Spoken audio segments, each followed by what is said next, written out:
purposes of those watching and those on the call, I am Sian Wingate and I'm from TradieTerms, and I help tradies get their terms of trade set up. People like Greg will arrange for those to get set up inside the settings in whichever quoting or invoicing software you're using in your trades business. But the other thing that I also do is help tradies set up kind of payment controls and payment terms. And what that means is ways to pass through costs like travel, materials costs, health and safety setup fees, how to pass those through into your quotes and your estimates, and also how to kind of educate and inform your customers that those costs have to be met. So one of the kind of key issues that a lot of our tradie customers are facing at the moment is facing us all, and it's cost increases. And sort of we're experiencing that through our day-to-day cost of living. You know, fuel prices have gone through the roof, and they might be blaming the Ukraine-Russian invasion, but also there's just general increases coming from inflation. And then we've also got cost increases, groceries, and then of course there's the big one, the supply chain issue, which has been kind of influenced by the global pandemic. And what this means for kind of the tradie customers that I work with. So I work with small independent trades business owners, and my target market is not your big tier one builders and contractors. You know, they've got enough money to pay the big top tier law firms. That's fine. They're covered, or they're members of the HIA, or they're members of master builders in New Zealand. The tradies that I work with are your kind of independent guys, much like yourselves, who are operating and owning the business at the same time. And so typically you're doing a lot of the work yourself. You're on the tools, you're also in the admin, and hopefully you're passing a lot of that through to somebody like Greg. But you need some assistance, and so does Greg along the way, from people like me. I've been in the trades and the infrastructure sector for 20 years. I'm a lawyer by profession. TradieTerms is not a law firm, but what I have done is drawn on all that experience working in roading, telco, local government, councils, power and electricity companies, you name it, I've worked in it. And the issues that are facing small independent trades are facing the big, you know, suppliers and municipal utilities as well. But I've got some sort of tips and tricks that I'm going to share about what you can do practically at the moment that might just help to take the pressure off some of those conversations and some of those ways to pass through the cost increases that you're facing. So what I thought I'd do is, instead of sharing slides, I've actually prepared a Google Doc, and I'm going to share it with you now, and I'm just going to talk to that on the screen. So I'm just going to get the link, and I'm just going to pop it into the chat, and you can tell me if you can see the document, and if you can't, that's fine. I'll just make sure that I'll just make sure it's editor for everybody. Anyone? Copy and done. Right, I'm just going to pop that in just now.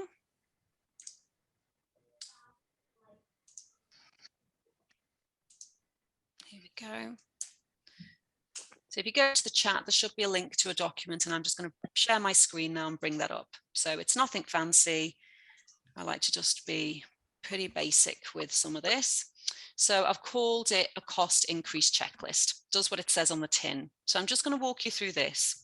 And these are tried and tested, by the way. So I'm not kind of all about the theory. I've put these in place with a lot of the tradie customers. So I get a lot of calls from tradies where I might help them put their T's and C's in place in like 2020 or 2021. That's done, it's set up. But then they come back to me with a text or a phone call, and they're like, Sian, you know, what are we going to do about this schedule of rates that we put in place, where we agreed a price list for some of those like routine consumables that are at the back of the ute? And I'm like, this is what you're going to do, you know, because times have changed since we put that in place 2 years ago. So I've called it managing cost increases. It's applicable to any country. So I trade in Australia and New Zealand. And the purpose of this list is to just try and introduce some of these controls that you could implement. One sort of wee note is that it's not designed if you are subcontracting to builders or construction firms. Now, for you guys on the call, that probably won't apply, but for some of Greg's clients that might watch this replay, If you're subbing to a tier 1 or a tier 2 construction firm or builder, then you're on a subcontract arrangement and you've got a contract which is talking about cost fluctuations, and that is different. And that's not going to be captured in terms of trade or like a zero quote. So this is not for you, but there still might be some gems in here about just maybe how to frame discussions about how to approach the fact that price increases are affecting us all. So you'll all know that, you know, your clients might still be sort of 3 to 4 years behind the pandemic curve, and they might still think it's a buyer's market, that they can say, hey, you know, you need to go away and sort of look at your numbers again and come back with a better price because, you know, XYZ down the road have undercut you already. And that was happening a lot, certainly with the tradies I was working with sort of late 2019, they were still getting undercut on pricing, and that has shifted a lot. And as you just explained, Ray, it's more of a sort of sellers, eyes in, selling your services. It's more of a seller's market now, because you're like, it is what it is. You know, this is what you've got to pay. I can't change the cost of spouting and guttering and, you know, spray and other consumables. But what it's worth kind of remembering is that margin is king, and, you know, you can lose your margin really quickly if you stay still and you stand still. So if you charge the same amount as last year or even last quarter, and you haven't increased your margin to cover that, or you haven't increased your prices or your price list, then your margin's going to be eroded really quickly.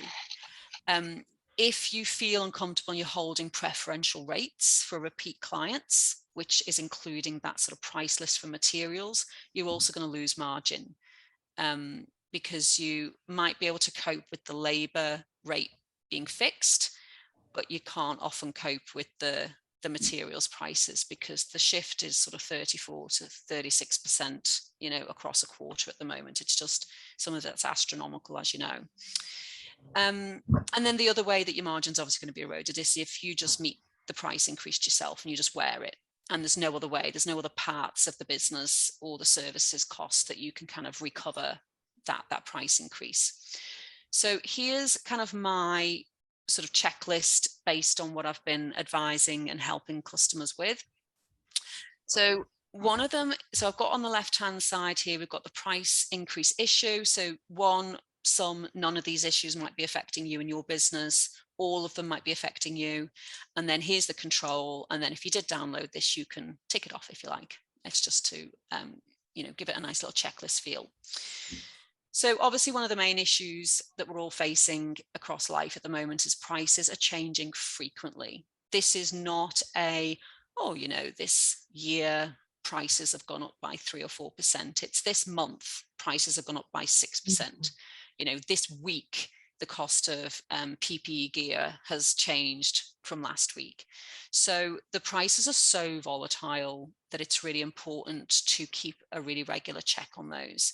And I know I'm preaching to the converted, but it's just my kind of spin on, I'm sometimes suggesting this, and sometimes it is new information to some of my tradies. Some of them are very young in terms of their business experience. They're very new. They might be sort of 2 years out of their apprenticeship. Some of them are, you know, 24, 25. And as Greg said earlier on the call before we started recording, some of them probably shouldn't be in business yet. They should still be an employee. And so a lot of this is business training as well, because they just don't know how to cope. And most of them have never lived through a recession or an inflation period like this, because it's been so stable for so many years and they're so young. And then the older players in the game have a lot of relationship-based customers, and they just don't want to have those discussions. It feels awkward. So back to what the control could be if your prices are changing frequently. One of my first recommendations is get into the settings inside your quoting software, or get Greg to do it for you, and update the footer on your quote or your estimate template to reduce that validity of your pricing. So a lot of software settings are preset. There might be a default that you've plugged in the background in Fergus or Aeroflow or Xero, and it's like, my quote's going to be valid for 30 days, and it pre-populates that. So quotes issued on the 1st of May automatically says it's valid till the 30th. What I want you to do is just take that off and actually go in and change the footer wording and put some, and I've given you the sample wording, which is that materials prices are subject to change, and you can say they remain valid for a much shorter period. If you're quoting for work that you know is going to be won in the next sort of 3 to 4 weeks, you know, you're not a builder, you're not quoting for a house renovation or a new home build that people take months to decide on and got to go and get finance for. Your turnaround would hopefully be a bit quicker than that. So keep your validity period super short. The shorter, the better. You could even go to 7 days. Or you could even say prices are not fixed at all. You know, only the labour rate or the setup fee is fixed. So that's some recommended wording there that you can pop in, and people like Greg can actually go in and do that for you if you're not familiar or not comfortable with going into your settings. So that's one Greg. way. Lots of shout outs giving Greg all the responsibility to do some of this work, but you know, that's what he's there for. That's why admin's the answer. That is your exactly. That is why admin is the answer. Just one of them, Ray. Just one of them. So I've touched on this already, which is that your quoting software might have that validity date preset. So get in there, get it changed, and start manually inserting them, or just reduce it straight down as much as you can, as much as you're comfortable with. So number 3 is your price list is out of date. And I actually see this all the time because somebody's gotten an email from Carter's or from Placemakers or, you know, whoever you're using, and they're just going on that. And they haven't thought necessarily to go and get the latest price list. So get it, just go and get it, do an audit, or a lot of the suppliers now have cottoned on and are doing a subscriber alert so that when prices are changing, they're alerting you. So you might not need your whole price book to be updated, but they might just say, hey, pink bat's just gone up, or, you know, this particular product for say, exterior cleaning or water blasting, that's just gone up. So you can kind of do it, you know, by exception. So there is a lot of, I guess, a lot more work that is involved in that. You've got to keep really on top of it, but that keeps you ahead of the game. And I've had a lot of trades business owners sort of start to kind of schedule time in, and they do it like every Thursday night. They're like, right, we're just going to go and quickly get the new price updates or check our emails, because they don't look at emails for the rest of the week sometimes. So protecting that time to protect your prices, you know, that protects your profit and your margin. So cash flow is tight, and it's interesting because one of the sort of things I dealt with a lot in 2020 was cash flow being really tight because of all the restrictions, and there was periods of no trading. Like Neil on the call said earlier, he had to stand down for 3 months. At the moment, and I'd love to hear your input, cash flow is not as tight because, well, that's what I'm observing, because there's a lot of demand, but materials and sourcing the materials is tight. So there's been a shift in where the constraints are in your business ops. So if cash flow is tight, which it still might be, depending on how you're running your business, a really useful control, and this can happen anytime, this is whether there's price increases or whether they're stable. I always recommend this, which is starting to take payment for the materials for your job at the time that you order those materials, not the time that you receive them or collect them, not after the job has been finished, because you're carrying all of that price cost risk up until you get paid. And you've still got to pay your trade supplier bill on the fixed date, whether it's 20th of this month, 20th of the next, or whatever it might be. So I always encourage for cash flow is as soon as you place that order for whatever it is, you immediately invoice the client for a materials invoice, and you collect that in, make it a really short time frame for payment so that you've got that ready, sitting on your account, ready to pay your trade account bill. And if you want to go even further, what I usually recommend is you have a materials account, and all the money just gets pushed in there, so that's ready to pay the trade account, and it's not used for general cash flow. And that's going into a bit of detail, but that is something that really helps if cash flow is tight. I'm going to make this a bit bigger. Shane, can I just add something there, and it's probably for the benefit of Ray, given that he's in the same business. We take deposits on jobs, particularly when there's materials involved. Mm-hmm. And it's not necessarily just because of taking a deposit, but when you do take a deposit, and you can say, well, that's been used to purchase the materials. It changes your insurance status, because you are now holding goods in custody, because basically the customer has paid for them. And therefore, right. if something happens, they're damaged or lost or stolen, you're properly insured. If you haven't taken a deposit on a job and you buy the materials and then something happens, they're lost or stolen, that's on you and you're not insured. And it's inventory, of course. That's a Yes. really great point to Yeah. raise. I could do a whole session just on deposits. And Greg, if you ever want to invite me back, it's one of my favorite topics, because there's so many benefits to deposit that are not just about cash flow, but are about mindset as well, about encouraging and training a customer to pay. And about customer desire to pay and feel confident things are locked in. So that's a brilliant point, Neil. And actually, I don't think I've ever linked it back. I talk about insurance a little bit later in one of these points. But of course, now you mention it, that's absolutely 100% on the money. So thank you for that. So going through, this one is a really common one, despite, the fact that we're all in business and money is money, and people know that they're buying a service from you. A lot of people, a lot of trades business owners will feel awkward talking about money generally, but certainly awkward about talking about price increases. And it ranges. So the tradies I've worked with, it ranges from the young ones that just they're not that confident in this type of business discussion anyway, or like I mentioned earlier, more established business owners that have got long-standing client relationships, and they don't feel that comfortable to start opening up a price discussion where perhaps it's not been occurring, frequently prior.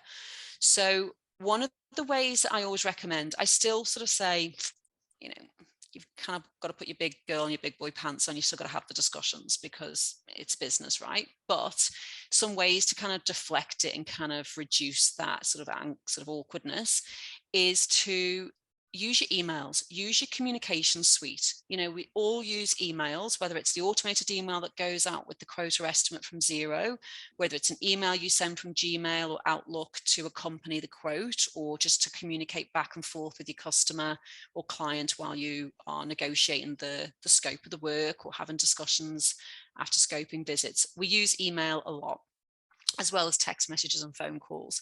But email is such a powerful tool, because what you can do is just kind of set yourself up with a nice tidy email template. It doesn't have to be a fancy thing, just a set of wording that you can now send out with your quote or your estimate, or follow up immediately after you've sent it from your software, that gives your customer a bit of a heads up about what's happening and about what you're going to do next. So my recommendation is make your email do some work for you. So the type of work I would like it to do for you is tell your customer when you're going to be requesting payment. So Neil, yours would be, just please note, we will request deposit for all orders over X amount, or all jobs over X amount, or we'll always take a deposit, and we'll ask that for you at the time of booking. That's a nice easy segue into, we're going to ask you for some money. If we're going to talk about materials, you can kind of bulk it out and say, we will also ask you for payment for materials on account at the time of ordering, so you can give them that heads up. You might want to put in some wording that please be aware prices are subject to change at the moment. The quote we've given to you is held for this amount of time, but if you add anything extra on, or the job varies, you will be charged the price of the materials at the time that we order them. So you won't be able to hold the original price if they start to vary the job or make it bigger. I always recommend you do tell them flat out that you're going to invoice, when you're going to invoice them for your various prices and costs. What I've discovered is most customers actually want to know. They like to budget. They want to know when they've got to pay. They want to know whether they've got to draw down from the bank loan. They want to know whether they've got to set aside from that month's wage. They want to know if they've got to take money off a deposit account. They want to know. And they actually don't like feeling that there's a big bill waiting at the end that's got all these varies and extras on. So the more you can kind of make your email kind of tell them in advance, the better. And then it's always important that if your price has already changed, you know, if there's been a time lag, it might be important to say, by the way, this is your updated quote, and the price has changed since the date that we originally started to discuss this. And just make your email work for you. So that's one of my kind of strong recommendations. And I'd love to hear if any of you sort of use, you know, emails in that way, to sort of give that kind of information out to your clients. And I had an exact example of this just before Christmas, where we were doing some work on fencing, steel fencing for a client. We'd quoted it, and she said, "Oh, look, it's coming up to Christmas. I might do it after Christmas." I had received an email from my steel supplier saying that prices were going up by 5% on the 31st of December. So I emailed that to her, and I said, "Marie, I'd suggest we do this now, because if you wait till Christmas, I'll have to re-quote it." And of course, she wanted to go ahead with it because it was cheaper to do it now. So it helped to keep the price down, but also helped to get her over the line to agree to the job. Yeah, it creates the urgency, and it's not false urgency. It's not a marketing ploy. It's a genuine day-to-day urgency. Neil's been using that email ever since. I have Commentary on that. We, in other job management systems we have included what you've suggested there in the footer of the quote. Great.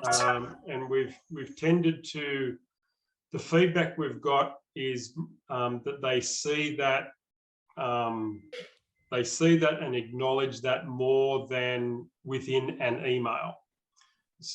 My assumption is customers are opening up the email that's got the quote, and the first thing they're doing is opening up the attachment, and not going through the wording. So, yep. We also find, I think it's a better conversation to the customer say it was on the quote. Yeah. Not, oh, I wrote it on the email. But for us, it sounds a bit more formal that way. Well, there's like, it's like the rule of thirds that sort of operates across, you know, I don't know, the world, apparently. Like in photography, there's a rule of thirds. In pricing, there's a rule of thirds. I also say with customer communications, there's a rule of thirds. You've got 3 opportunities to tell the customer or client the same piece of information. One is inside your terms of trade, which we know are low to nominal chance of people actually reading first time. They read them when there's a problem. They don't read them in advance. Then you've got your email, your cover email, which is likely to be read, but usually afterwards. It's like what they digest later. And then the quote and the estimate. Because the first thing people want to see, they want to see the number. Buyers' behavior is they want to just see the number. So that's why whenever I help people with quotes and proposals, and some of them have got these fancy softwares that have these pretty proposals at front, I'm like, get rid of that. They just want the number. Give them the number first, then pop everything else later. But your footers are so essential. And it's just where naturally everyone's eye line goes to, because it's where they're trained to look for that information. So I'm really glad to hear that you're putting that in. That's really good work. So another common issue that I'm hearing about is that customers are then coming back and saying, well, look, you're giving me an estimate and you're giving me all this kind of like, you know, conditional pricing. I actually need a firm quote. I've got to go and get financing from the bank, or I've got to go and get a personal loan. I need a number. So if that's the case and you've got to wear the risk, then you've got to price that risk in. You might be constrained if you're in a franchise model, but if you are independent trader, you can do this. And the way you can do this, if you're not feeling confident with numbers, or it seems like a bit complex, is I just usually say, look, a rule of thumb is take a look at your last 3 months of prices for the most routine piece of material inventory that you order all the time.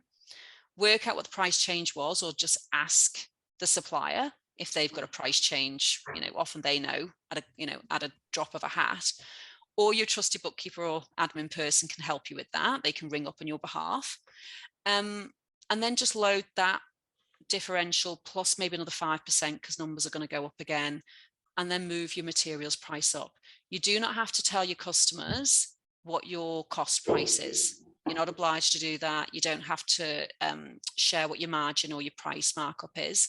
So you've got some flexibility there to price in. So if you've got to give a firm quote, load up your quote as much as you're comfortable with and what is reasonable. You know, you can't sort of clip the ticket unfairly, but most people wouldn't act like that because they know that people can sort of do some price compares in the industry anyway. So that's what I'm recommending at the moment, is price up to manage the risk. And that's actually what I'm seeing. I still do practice in big construction law land as well. That's what we're doing in big construction work as well. We're pricing up where people want a fixed price. So the next one is, you've already mentioned this, so I'll skip over this, Neil. You mentioned this: customer comes back after a long period since the quote was issued and they want you to hold the price. You can just say no. I mean, I don't think there's anything else you can say at the moment, unless you've got another reason to say no. You can just explain that the quote was not binding. And that's something that people sometimes need a reminder about, is the quote itself is not binding. It's only when it's accepted that you've fixed the price if it's a quote. Until then, it's just an offer. And in contract land, it's just an offer. They don't have to take it. You don't have to stand by it. You can withdraw it if you want. You won't if it's a reputation issue. We know that. But you know, you don't have to stick by a fixed price if it's now out of date. The other kind of thing that I'm coming across, which might affect people in franchises like yourselves, you might have like an agreed service rate for a preferred customer.